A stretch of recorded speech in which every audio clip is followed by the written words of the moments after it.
You're not family. Fine. บ้านหาร$2,300 bill? That's on you, fam. When Nathan received the call about Chase's engagement dinner, something stirred in him, an aching hope that maybe, just maybe, this would be the moment he finally felt included. His mother's voice was sweet, laced with that familiar syrupy charm. "It's going to be a beautiful night, sweetheart. We'd love for you to be there." But it wasn't just an invitation. It was a request for help. "Would you mind covering the reservation deposit, just to hold it?" she added, already knowing he wouldn't say no. Of course he agreed. He always did. Nathan didn't just make a reservation. He made a statement. He called 3 venues to find the perfect rooftop view, paid the $500 non-refundable deposit, ordered floral centerpieces, even had a custom card printed with Chase and Alyssa's initials. He wore a crisp navy suit, polished his cufflinks, and brought a bottle of fine champagne. He arrived early, took a deep breath, and stepped into what he hoped would be his moment, not in the spotlight, but at least within the circle. But as he approached the table, filled with laughter and glowing faces, Chase turned with that infuriating smirk. "Oh hey," he said, barely glancing up. Then, gesturing towards a folding chair by the trash bin, he added with mock sympathy, "Sorry, this table's for family only." The words slammed into Nathan's chest. For a second, he thought it was a joke, until he saw the tight-lipped smile on his mother's face, the shrug from his father, and Alyssa's indifference. He stood frozen, heart pounding, hands cold. The suit suddenly felt too tight, the room too loud. And just like that, the illusion shattered. He wasn't family. He was funding the family. Nathan had always been the quiet one, the steady presence trong một gia đình mà chưa thực sự nhìn anh. While others laughed, shouted và tán dương khanh nhau, he stood just outside the spotlight, reliable, invisible. He paid the bills no one acknowledged, remembered birthdays no one returned, và gây up vacations to help cover his parents' mortgage. Yet in every photo, at every celebration, he was an afterthought, present but never central. His brother Chase was the sun they all orbited around, chaotic but adored, while Nathan became the gravity beneath their feet, silent, essential but unnoticed. Still, Nathan held on to the naive hope that showing up, being good, and giving enough would earn him a seat at the table. Not just the physical one, but the symbolic place where love, recognition, and belonging were served. But deep down, he feared he'd always be the background noise in a family too loud to hear him. Chase was the family's golden boy, a walking contradiction of chaos and charm. He dropped out of college, wrecked 2 jobs, moved back home a 20 times, yet was still treated like a misunderstood genius. He just needs time, Susan, their mother, would say, clutching pearls of denial tighter than reality. Mark, their father, chuckled at Chase's recklessness like it was some quirky character trait. Nathan, meanwhile, watched in silence as the family contorted themselves to excuse failure after failure. When Chase blew through his savings, Nathan's bank account became the silent bailout. When he crashed the family car, Nathan quietly footed the deductible. But no matter what Chase did, he was never wrong, just a little lost. It wasn't just favoritism, it was a willful blindness that turned Nathan into an emotional ATM and made Chase the center of a warped universe. What stung more than the praise was the entitlement. Chase strutted through life as if the world owed him softness, never carrying consequence, always cushioned by Nathan's sacrifices. At one point, Chase mocked Nathan for being too responsible, calling him a buzzkill for choosing work over parties. "Lighten up," he sneered, clinking a beer against Nathan's untouched glass. But Nathan saw the truth. Responsibility wasn't boring, it was thankless. And being the reliable one didn't earn respect. It just made him easier to use. The tension in the air was no longer subtle, it was razor-sharp. Every time Chase messed up and Nathan cleaned it up, the imbalance grew louder, crueler. And in that silence, the kind that stretches between gritted teeth and swallowed anger, Nathan felt it, the slow erosion of dignity, masked as brotherly duty. Nathan stood motionless, the sound around him fading into a dull, vibrating hum. Chase's words, "This table's for family only," still echoed in his ears, cutting deeper than any insult ever could. His feet felt glued to the floor. He glanced at his mother, hoping, begging for some kind of protest, some tiny gesture of acknowledgement. But all he got was that same tight-lipped, artificial smile. His father gave a weak toast in Chase's direction, carefully avoiding Nathan's eyes. Alyssa didn't even look up. Then came the laughter. It wasn't loud, it wasn't malicious, but it was there, subtle, almost polite, like a room full of people trying to laugh off discomfort. But to Nathan, it roared. Each chuckle felt like a nail sealing a coffin, his coffin, closing the lid on any remaining illusion that he ever truly belonged to this family. His hand gripped the bottle of champagne tighter, knuckles whitening. But he didn't drop it, didn't shout, didn't cry. Instead, he forced his feet to move. With careful, deliberate steps, he walked to the fold-out chair beside the trash bin. The tablecloth here was plastic, wrinkled. No place setting, no name card, no candlelight. He set the bottle gently on the ground beside him, not bothering to take off his coat. He sat, alone. The waiter approached with cautious politeness. "Are you with the party, sir?" Nathan nodded, eyes forward. The waiter handed him a glass of water. "I'll let them know you're here." He didn't. And so Nathan sat, not a guest, but an outcast, watching from the periphery as the family he had financially and emotionally upheld toasted without him. They laughed, they cheered, they passed gifts, and Nathan, dressed in his finest, armed with sincerity and hope, was invisible. The jazz band played on, the skyline dimmed, and Nathan, for the first time, truly understood. He wasn't just left out, he was placed outside. His check arrived. Nathan saw it before anyone else did, tucked inside a small black folder, clutched nervously by the waiter, who scanned the crowd and hesitated before stepping toward the head table. Then his eyes flicked down to the name on the card, Nathan's name, his card. The waiter shifted awkwardly, then made his way to the side table where Nathan sat, still untouched, still unnoticed. He leaned in discreetly. "Sir, the total comes to Banin Would you like us to run it on the same card used for the deposit?" Nathan looked up slowly. His eyes were calm, his jaw steady, but something behind him had shattered and sharpened all at once. He tilted his head toward the head table, toward the laughter and the clinking glasses and the string lights dancing above them. "Not my table," he said, just loud enough for everyone to hear.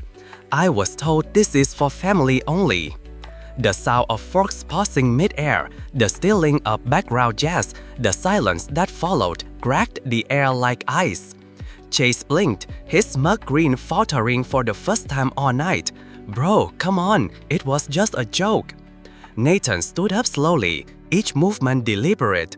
He picked up his coat, glanced briefly at the bottle of champagne still sitting unopened by his chair. "I made the reservation, I paid the deposit, I chose the date, ordered the flowers, but I wasn't invited to the table. I didn't eat, I didn't drink, I wasn't welcomed." He turned to the waiter. "So no, I won't be paying." Susan stood, voice trembling. "Nathan, don't make a scene." "I'm not making a scene," he said. "I'm drawing a line." With that, he walked past the stern faces, past the floral centerpieces and untouched place settings, and left, leaving behind a dinner, a check, and a family that had just lost the only person holding them together.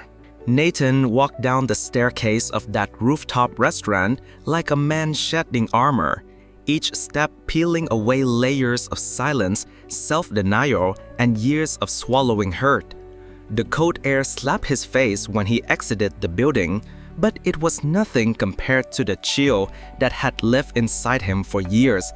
He didn't cry, he didn't tremble, but his hands, still curled into fists in his coat pockets, trembled with a rage so quiet it was almost sacred. That night, alone in his apartment, he sat in his dress shirt, tie loosened, the unopened bottle of champagne still resting on the table like a mocking souvenir. His phone lit up, first Chase, then mom, then dad, text after text, call after call. Was that really necessary? You embarrassed us. You could have handled it differently. Not one of them asked if he was okay. Not one said sorry. Because to them, Nathan wasn't someone you apologized to. He was someone you expected things from. A fixer, a buffer, a wallet with a heartbeat. For years, he had been the safety net beneath them all. When Chase lost his apartment, Nathan covered the first month's rent. When dad needed surgery and couldn't afford in-home care, Nathan canceled a long-awaited trip to Spain to step in. When mom didn't want to deal with holiday shopping, Nathan bought gifts for the whole family, wrapped and tagged them himself.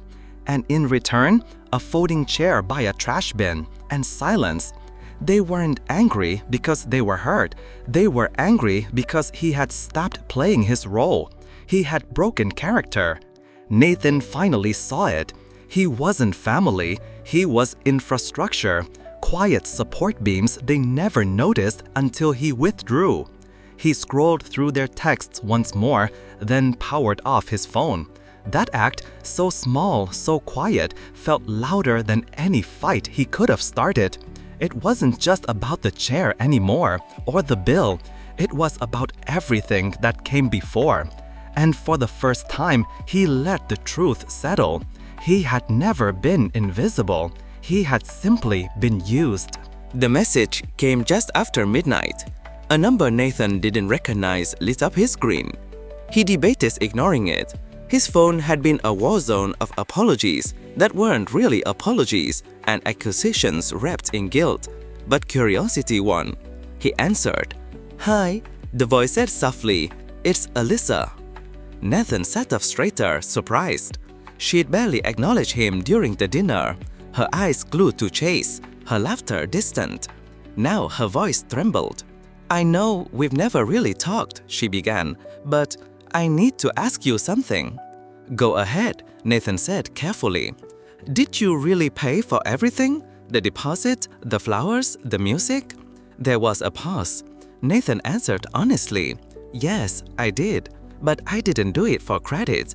I did it because your family deserved a nice worth remembering." Silence. "Chase told us it was all his idea, that he offered, that you insisted on sitting separately because you're introverted, that you left early because of work." Her voice cracked slightly, but something didn't feel right.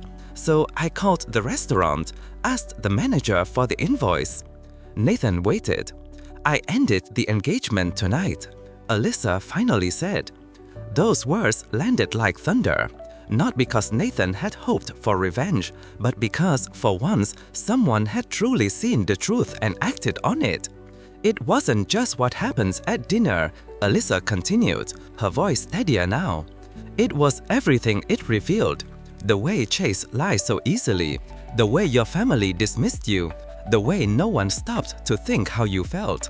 I kept hearing him say you were overreacting, but honestly, Nathan, you were the only one who reacted with dignity." Nathan didn't know what to say. For once, he didn't have to. Because that night, someone finally stood up, not for him, but with him. And it changed everything. The family group chat exploded in the following days, first with panic, then with blame. "Mom, Nathan, please call me. We need to talk. Don't let one night ruin everything." "Dad, you've made your point. Now let's move on."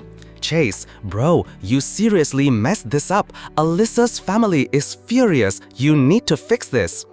Nathan stared at the messages, unread, unreplied, because this wasn't about one night. It was about every night before, the ones where he sat alone while others took, laughed, and expected. The dinner had simply pulled the curtain back on what had always been there, a family that mistook his silence for consent. For them, this was a PR crisis. For him, it was a personal reckoning. And then came the one message that didn't ask, didn't guilt, didn't beg. It was from Aunt Karen. Karen, about time someone shook the tree. Nathan blinked, startled. They hadn't spoken in over a year. She called him that night, her voice calm but firm. "Your mother called me," she said, "wanted me to talk some sense into you." "And what did you say?" Nathan asked cautiously.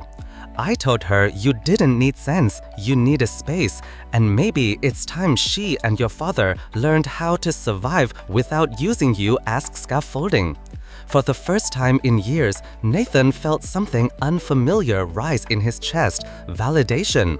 Someone had finally seen him, not as a fallback, not as a fixer, not as the family's silent reservoir, just as Nathan. And that moment, quiet as it was, marked a shift. He was no longer waiting to be invited to their table. He was starting to build his own. The silence that followed wasn't peaceful.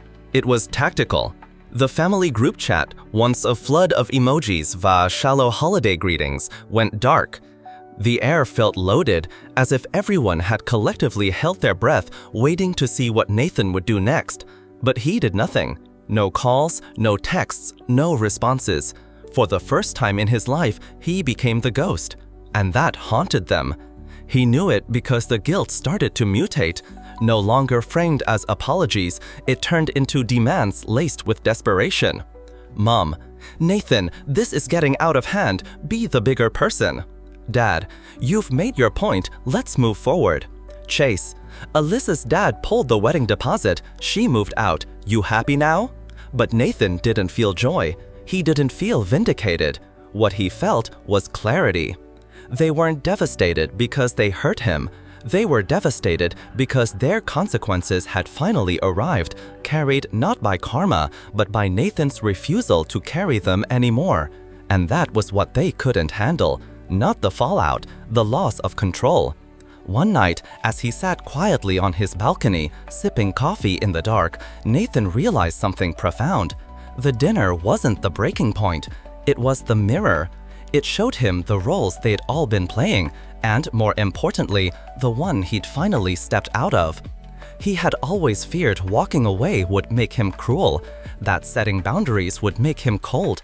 But now he knew, saying no wasn't punishment, it was protection. He didn't need to fight them anymore, he just needed to leave the stage. And as he looked out into the night sky, he didn't feel alone, he felt untethered, free. Because sometimes the greatest rebellion isn't slamming the door, it's never knocking again. It was a rainy Thursday afternoon when Nathan's phone lit up with a name he hadn't seen in over a year, Aunt Karen. The no-nonsense interior designer, the family's unofficial judge and jury, known for her razor-sharp opinions and colder-than-steel silences. She never called unless something was truly worth her time. He answered, expecting sarcasm. Instead, her tone was steady, clipped but not unkind. "Nathan," she said, "I heard about the dinner." He braced himself. "Let me guess, Mom sent you to talk me down?" "She did," Karen replied without missing a beat. "But I told her no." Nathan blinked. "No?" "I told her you didn't need fixing. You needed space. You needed to stop being their crutch." There was a pause. For once, he didn't feel like he was defending himself. He felt understood. Karen sighed on the other end. "I've seen it for years. How they lean on you. How Mason takes and takes. How your mother excuses it all under the banner of family." She paused. "But no one ever asked if you were okay. And they hate that you finally stopped asking for permission to matter." Nathan swallowed hard. Something in her words cracked something open. "You were right to walk out," she added. "Don't let them twist it." It was the first time a family member, not a stranger, not a friend, but someone in the bloodline, had validated his choice without a but. In that moment, Nathan realized something even deeper. He didn't need everyone in his family to see him. He just needed one person to say, "I believe you." And sometimes that was enough to change everything. The next message from Chase was short, frantic, and perfectly on brand. Chase, bro, my card's not working. Did you do something to the account? I was gonna take Alyssa out tonight. Fix it. Nathan stared at the text with a calm that surprised even himself. The shared account, originally set up to help Chase during his rough patch, was officially closed.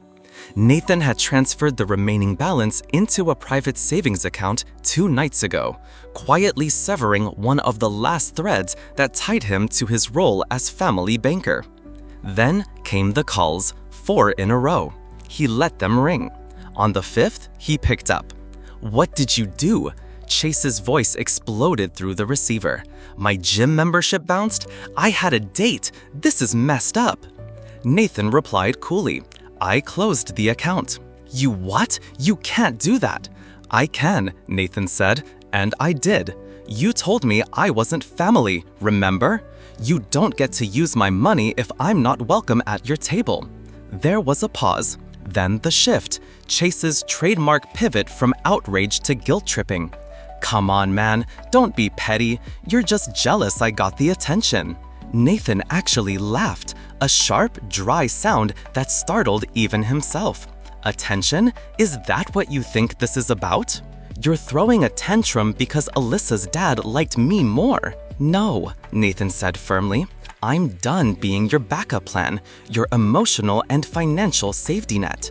You don't get to humiliate me in public and then call me for a bailout when it backfires." "You're my brother," Chase said, voice rising. "And you," Nathan replied, voice calm but final, "are a user." Then he hung up, not in anger, not in spite, but with clarity. Because family isn't defined by blood, it's defined by how you treat the people who keep showing up. And Nathan was done showing up for someone who never saw him. The knock came on a quiet Sunday morning, gentle, hesitant, almost embarrassed. Nathan opened the door to find his mother, Susan, standing there in a long cardigan, eyes puffy, mascara barely clinging on. In her hands, a Tupperware container of lasagna, her signature peace offering. He didn't speak, just opened the door a crack and waited.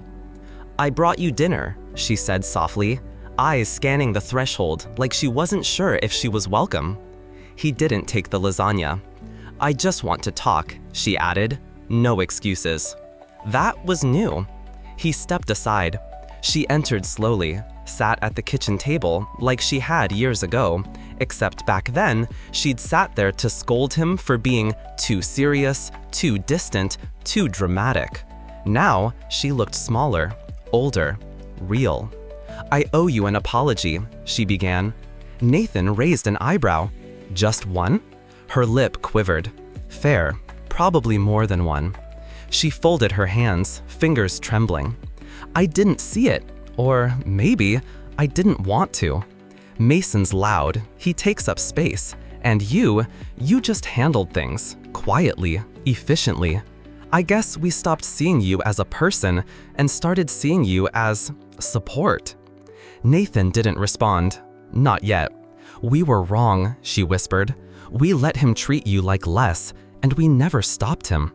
Silence filled the room, but this time it wasn't cold. It was honest. "I know a lasagna and a sorry can't fix it," she said, her voice breaking. "But I wanted you to hear it from me. I see it now, and I'm sorry." For the first time in years, Nathan believed her, not because she was perfect, but because, finally, she wasn't pretending. He nodded slowly. "Thank you." It wasn't reconciliation, not yet, but it was the first brick in a foundation that might someday be real. And this time, if he built something, it would be on his terms.